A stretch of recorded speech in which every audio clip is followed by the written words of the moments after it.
यो सालको चासोक तङनाम मना हुन आउनु है केलाङ र धान नाचमा रमा हुन आउनु है केलाङ र धान नाचमा रमा हुन आउनु है अन्न पाक्यो बारी भरी खेतमा धान लह लह अन्न पाक्यो बारी भरी खेतमा धान लह लह नयाँ बाली माङहिममा चढा हुन आउनु है नयाँ बाली माङहिममा चढा हुन आउनु है साके लामा सिली गाउँदै उठिसक्यो खम्बुवान साके लामा सिली गाउँदै उठिसक्यो खम्बुवान सुनुवार र याखालाई जग्गा हुन आउनु है सुनुवार र याखालाई जग्गा हुन आउनु है चारा किरा दाजुभाइ भूमिपुत्र यो भूमिको चारा किरा दाजुभाइ भूमिपुत्र यो भूमिको आफ्नो मौलिक परम्परा बचाउन आउनु है आफ्नो मौलिक परम्परा बचाउन आउनु है संस्कृति र वेशभूषा भाषा हाम्रो पहिचान संस्कृति र वेशभूषा भाषा हाम्रो पहिचान संवैधानिक व्यवस्थामा अट्टा हुन आउनु है संवैधानिक व्यवस्थामा अट्टा हुन आउनु है यो सालको चासोक तङनाम मना हुन आउनु है केलाङ र धान नाचमा रमा हुन आउनु है केलाङ र धान नाचमा रमा हुन आउनु है हजुर हाम्रो निम्तोलाई स्वीकारेर किराँतहरूको महान चाड उमाउने पर्व अर्थात् माघी पूजा जसलाई लिम्बूहरूले चासोक तङनाम भन्ने गर्दछन् यही चासोक तङनाम 5071 को उपलक्ष्यमा कियाचुद्वारा आयोजित यस विविध सांस्कृतिक कार्यक्रम 2011 मा पालन हुने सम्पूर्ण महानुभावहरूप्रति हार्दिक आभार व्यक्त गर्दै यहाँहरूको अमूल्य समयलाई ध्यानमा राखी आजको यस कार्यक्रमलाई औपचारिक रूपमा सञ्चालन गरिदिनु हुन म आजका कार्यक्रम सञ्चालक रङ्गवादी कवि समदर्शी काइला ज्यूलाई हार्दिक अनुरोध गर्दै यो माइक्रोफोन हस्तान्तरण गर्न चाहन्छु धन्यवाद धन्यवाद महासचिव सरोज पहाङ्गज्यू आज किराँत याक्थुम चुम्लुङ युएद्वारा आयोजित यस चासोक तङनाम 5071 कार्यक्रम सञ्चालन गर्न नियुक्त गर्नुभएकोमा म किराँत याक्थुम चुम्लुङ युएलाई आभार प्रकट गर्न चाहन्छु आहा आज त चासोक तङनाम पो रहेछ शिवेरा याबुङ टेकमालाई नाली कुजेन चढाउँछु सावा यथाङहरूलाई प्रातः स्मरण गर्दछु उनीहरूकै नाउँमा एक राति तङसिङ गर्दछु मानवता दिगन्तको लागि बाङहो वादिम्बा गर्दछु आहा आज त चासो तङनाम पो रहेछ नमस्कार म समदर्शी काइला प्रथम चरणको कार्यक्रमको उद्घोषक सर्वप्रथम त चासोक तङनाम 5071 को धेरै धेरै शुभकामना सम्पूर्ण दर्शक श्रोताहरुलाई परिपञ्च पुने गरी किराँत याक्थुम चुम्लुङ युएको तर्फबाट अब म कार्यक्रमलाई ढिलो नगरिकन सुरु गर्न गइरहेको छु हामीले कार्यक्रमलाई 2 चरणमा बाँडेका छौं प्रथम चरणको कार्यक्रम औपचारिक कार्यक्रम र दोस्रो तथा अन्तिम चरणको कार्यक्रम सांगीतिक कार्यक्रम कुनै पनि कार्यक्रम सञ्चालन गर्न कार्यक्रम सभापतिको आवश्यकता पर्ने हुँदा आजको यस चासोक तङनाम 5071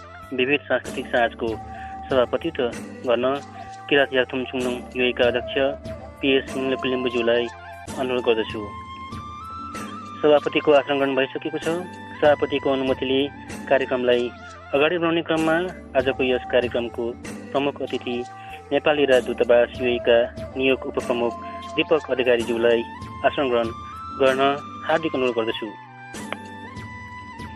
विशेष अतिथिको रूपमा एनआरएनए आइसिसीका उपाध्यक्ष रामेश्वर शाहज्यूलाई आसन ग्रहणको लागि अनुरोध गर्दछु यसै गरी अन्य आमन्त्रित अतिथिहरू सिट प्लानिङ अनुसार बसिसक्नु भएकाले यथास्थानमा आसन ग्रहण गरिदिनु हुन म अनुरोध गर्दछु अतिथिहरू कमस विमल पाखरिन एनआरएनए आइसिसी केन्द्रीय सदस्य गिरमान थापा मगर नेपाल आदिवासी जनजाति महासंघ युएका अध्यक्ष, मुम्चे राई किरात राई यायुका युएका प्रतिनिधि, भुवन राई भूपो अध्यक्ष नेपाल आदिवासी जनजाति महासंघ युए, रेखा घिमिरे अन्तर्राष्ट्रिय नेपाली साहित्य समाज युएका प्रतिनिधि, भुवन गुरुङ दार्जिलिङ समाज युएका अध्यक्ष, Som Tamang Dharan Dubai helping hand युएका अध्यक्ष, यमलाल पङ्गिनी प्रवासी नेपाली सङ्घ युएका अध्यक्ष, नुन प्रसाद समय मगर सङ्घ युएका कार्यवाहक अध्यक्ष। अन्य आमन्त्रित अतिथिहरू आउने क्रम जारी छ। अतिथिको आसन ग्रहणको क्रम अहिलेलाई यहीँ थाती राख्दै अब हामी उद्घाटन सत्रको चरणमा लाग्दैछौँ। आजको कार्यक्रमको उद्घाटन गरिदिनुहुन यस कार्यक्रमका सभापति, प्रमुख अतिथि र विशेष अतिथिज्यूहरूलाई म विशेष अनुरोध गर्दछु। साथ दिनुहोला उद्घाटन सत्र सम्पन्नको लागि।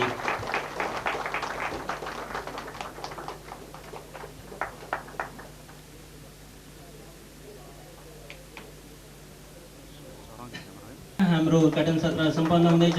अब ट्याब्रुङ बजाएर पानस बोलेर आजको हाम्रो चासोक नाम सम्पन्न हुँदैछ। उद्घाटन सत्र र कार्यक्रम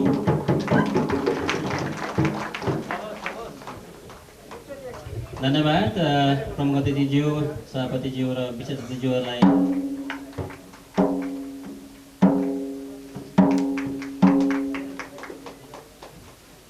सबैले गाएर ताली बजाएर साथ दिनुहोला। राष्ट्रिय गानको लागि हामी एकदम चाहन्छौँ।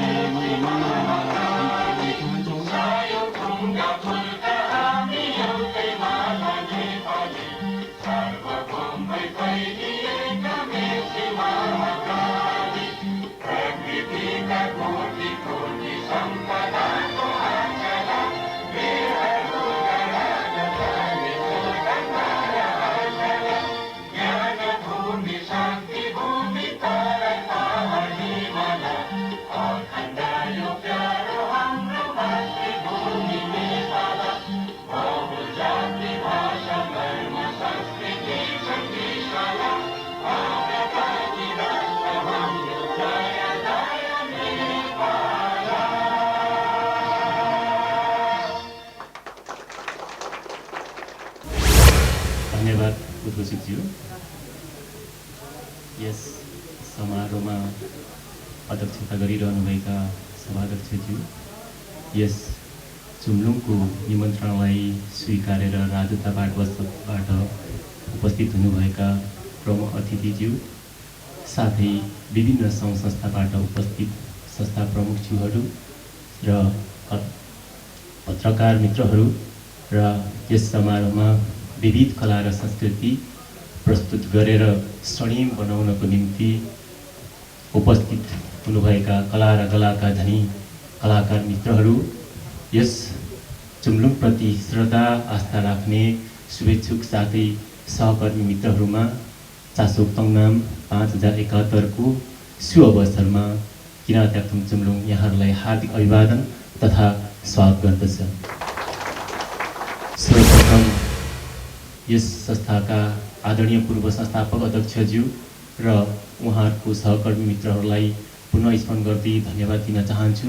उहाँहरूको योगदानले गर्दा आज हामी यहाँ दोस्रो कार्य समिति गठन गरेर दोस्रो कार्य समितिद्वारा आयोजित यस चासोक तङनाम समारोहमा सहभागी हुन गइरहेका छौँ। अन्त्यमा जात जनजातिहरूमा रहेको विविध कला र संस्कृति, धर्म र दर्शन निश्चय पनि मानव जीवनलाई सार्थक तुल्याउने मानवीय छन्। तसर्थ हामीमा रहेका यो विविध कला र संस्कृतिहरूलाई सधैँ पछ्याउनुपर्छ, अपनाउनुपर्छ। तब मात्र जनजातिको गौरव र जनजातिहरूको अस्तित्व रहन्छ भन्दै यहाँहरूको उपस्थितिलाई पुनः स्वागत गर्दै बिदा। धन्यवाद। सेवा। धन्यवाद उपाध्यक्ष राज नेमाङज्यू।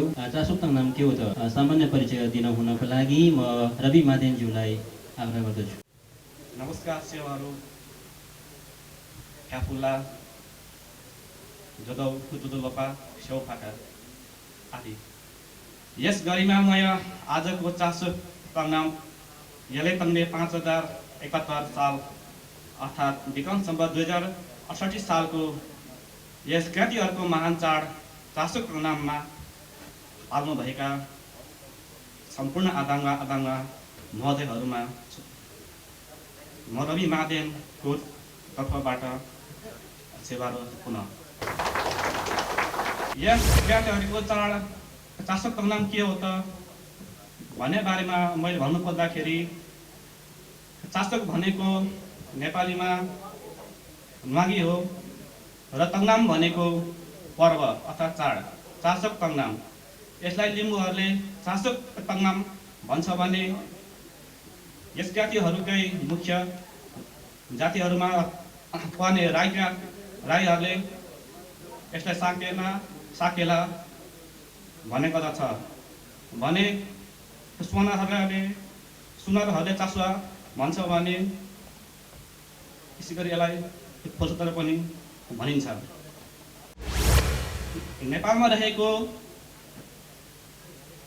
लिम्बू राई याक्का सुनरहरूले यस चाडलाई चाहिँ मुख्य एउटा जातिहरूको मुख्य चाड भनेर उधौली पर्व भनेर मान्ने गरेको पाइन्छ र विक्रम सम्वत 2058 सालदेखि यसलाई सरकारले राष्ट्रिय विधाको रूपमा पनि दिएको छ र यो चाहिँ प्रत्येक वर्षको मङ्सिरे पूर्णिमाको दिन मनाइने गरिन्छ र यस लिम्बूहरूले मान्ने चाड मध्येमा सबभन्दा मुख्य चाड भनेको यही हाम्रो उधौली पर्व हो, माघी पूजा। यसै गरी अर्को चाडमा वैशाखी पूर्णिमा, यसै गरी साउने सङ्क्रान्ति, यसै गरी बलिहाङ तङ्नाम जुन दीपावली पर्व र यसै गरी माघे सङ्क्रान्ति। यी चाडहरूलाई चाहिँ लिम्बूहरूले चाहिँ आफ्नो मौलिक चाडको रूपमा चाहिँ मान्दै आएको छ। आफ्नो संस्कृतिहरूलाई चाहिँ कदापि भुल्नुहुन्न भन्ने एउटा आत्मबल बोकेर एउटा विशेष बोकेर एउटा आफ्नो चेतनाको स्वरूप अनि आफ्नो मौलिक परम्पराहरूलाई चाहिँ जगर्ना चाहिँ गर्न सकिन्छ भन्ने हेतुले चाहिँ यस हामीले युएमा पनि हामीले एउटा यस याक्थुङ चुमुङबाट चाहिँ यस चासोक तङ्नामको हामीले एउटा अवसर राखेर हजुरहरूलाई निम्त्याएका हौँ र मलाई लाग्छ यस चासोक तङ्नामले भोलिको दिनमा पनि हामीले हाम्रा परम्पराहरूलाई चाहिँ एउटा अटुट बन्धनमा बाँधेर हामीले लानेछौँ भन्दै सम्पूर्ण आगन्तुक मित्रहरूलाई पुनः धन्यवाद दिँदै म बिदा हुन्छु। सेवारो जहिले। धन्यवाद रवि मादेज्यू। उहाँले चासोक तङ्नामको बारेमा छोटो मिठो र विशिष्ट शब्दमा परिचय दिएर जानुभयो। आजको कार्यक्रमको प्रमुख अतिथि नियोग उपप्रमुख दीपक अधिकारीज्यूलाई यो हाम्रो चासोक तङ्नामको विशेष शुभकामना सम्पूर्णलाई दिनुहुनको लागि म उहाँलाई आग्रह गर्दछु। कार्यक्रमका सभापतिज्यू, कार्यक्रममा उपस्थित हुनुभएका नेपाली समाज सोसाइटी सङ्घ संस्थाका अध्यक्ष उपाध्यक्षज्यूहरू, पदाधिकारीज्यूहरू, पत्रकारज्यूहरू, कलाकारज्यूहरू, यहाँहरू सबैमा आजको यो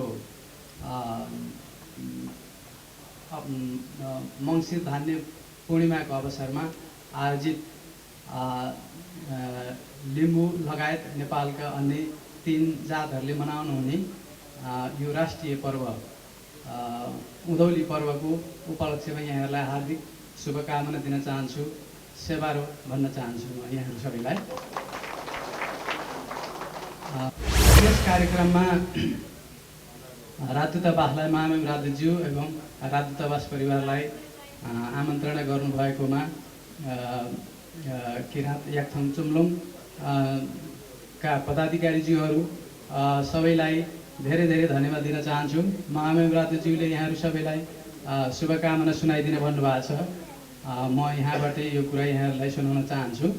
जे होस्, यहाँ प्रवासमा यस्तो भव्य कार्यक्रमको आयोजना गरेर आफ्नो धर्म संस्कृतिको जगेर्ना अनि मनोरञ्जनात्मक कार्यक्रमको अंश पनि राखेर यहाँहरूले यो कार्यक्रमको आयोजना गर्नुभयो। यसको पूर्ण सफलताको कामना गर्दछु म र म यहाँहरूलाई यही शुभकामना व्यक्त गर्दै म यहाँहरूबाट बिदा माग्न चाहन्छु। धेरै धेरै धन्यवाद। विशेष धन्यवाद नियोग उपप्रमुख दीपक अधिकारीज्यूलाई। उहाँले मिठो भाषामा चासोक नामको शुभकामना दिएर जानुभयो। अब हामी कार्यक्रमको अर्को पालोमा अर्को चरणमा जाँदैछौँ। अर्को चरणको कार्यक्रम प्रमाणपत्र वितरण र सामूहिक फोटो सेसनको रहेको छ। यो कार्यक्रम सञ्चालनको लागि म महासचिवज्यूलाई आग्रह गर्दछु। धन्यवाद कार्यक्रम सञ्चालकज्यू। याक्थुङ चुम्लुङ युईका संस्थापक सदस्य जसले युई प्रवासमा रहेर पनि नेपाली साहित्यमा नयाँ प्रयोग गरेर दुईटा साहित्य कृति निकालिसक्नु भएको छ। उहाँको यस नेपाली साहित्यप्रतिको योगदानलाई मूल्याङ्कन गर्दै हाम्रो संस्थाले उहाँको सम्मान गर्ने निर्णय गरेको हुनाले हामी यस सम्मान कार्यक्रमलाई गर्न लागिरहेका छौँ। र उहाँ हुनुहुन्छ रङ्गवादी कवि समदर्शी काइला र उहाँलाई सम्मान गरिदिन हुनको लागि म विशेष अतिथि र आजका कार्यक्रमका सभापतिज्यूलाई हार्दिक अनुरोध गर्दछु।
अहिलेको लागि म यो कार्यक्रमबाट बिदा हुन चाहन्छु र त्यसभन्दा अगाडि मेरा सहयोगी अनौपचारिक कार्यक्रम तथा साङ्गीतिक कार्यक्रमको लागि उद्घोषक साथी उमेश राईज्यूलाई म यो माइक्रोफोन हस्तान्तरण गर्दै म बिदा हुन चाहन्छु। स्याहारो नमस्ते। यस कार्यक्रम सञ्चालन गर्ने जिम्मा दिनुभएकोमा किरात याक्थुङ चुम्लुङ युईलाई म हार्दिक धन्यवाद दिन चाहन्छु। उपस्थित हुनुभएका सम्पूर्ण अतिथि महानुभावहरूलाई म एकमुष्ट साङ्गीतिक अभिवादन गर्न चाहन्छु। अब हाम्रो पहिलो साङ्गीतिक र सांस्कृतिक हाम्रो कार्यक्रमतिर हामी एकैचोटि म तपाईँहरूलाई लान चाहन्छु।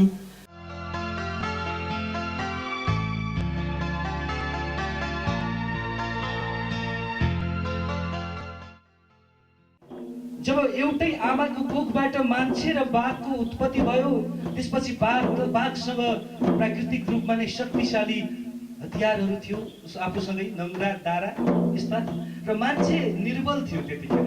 र मान्छे निर्बल हुनुको अर्थ नै सायद हुन सक्छ मान्छेहरू आज संसारको सबैभन्दा उत्कृष्ट प्राणी भएका छन्, सबैभन्दा शक्तिशाली प्राणी पनि भएका छन्। र त्यो कथा अनुसार मानव आफ्नो भाइ भाइमा एउटा युद्ध हुँदाखेरि, एक किसिमको मनमुटाव हुँदाखेरि एउटा मान्छेले आफ्नो अस्तित्व रक्षाको लागि आफ्नै दाइको हत्या गर्नुपर्ने अवस्था आयो। र त्यतिखेर कथालाई छोटाउँदै जान्छु। त्यतिखेरको अवस्थामा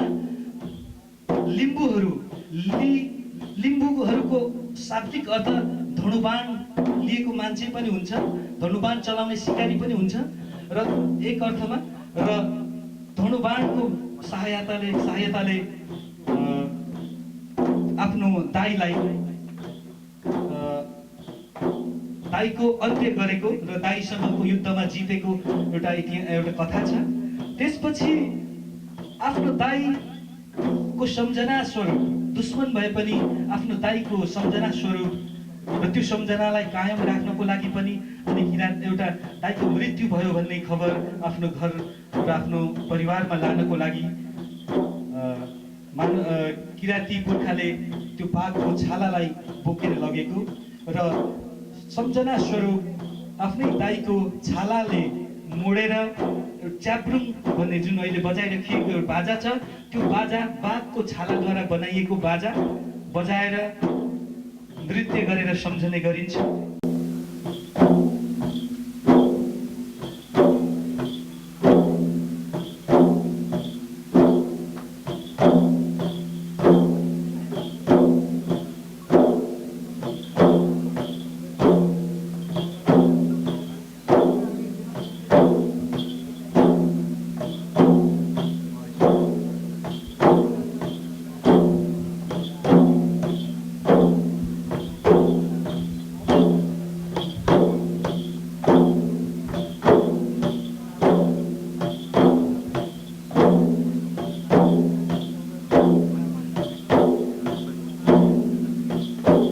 र यतिखेर हामीले प्रस्तुत गरिरहेको नृत्य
छ।